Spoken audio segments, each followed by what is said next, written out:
Total, O ano? 1 month na rin naman tayong magka-LDR. Gawa tayo ng savings account. Joint account ba? Tapos, yung hulog, hati tayo. Ay hindi. Ikaw lang maghuhulog. Kasi ikaw ang OFW.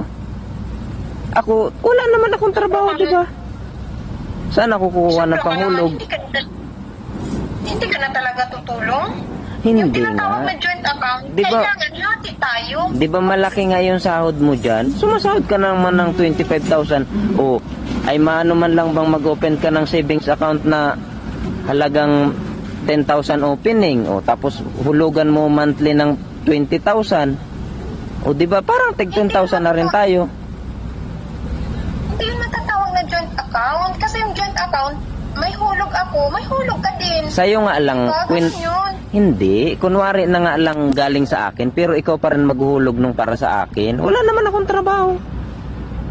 OFW ka naman. Kung ganun, ako na lang yung kukuha ng yung para sa akin. Ay, paano ako? Sariling pagla. Paano ako? LDR naman tayo. Magkarelasyon tayo. Dapat parehas tayo makikinabang sa pinaghirapan mo. Sinisiguro ko lang ba? Malay mo, hindi tayo magkatuluyan. Wala, Di ba? wala ka bang tiwala sa akin? Eh sus,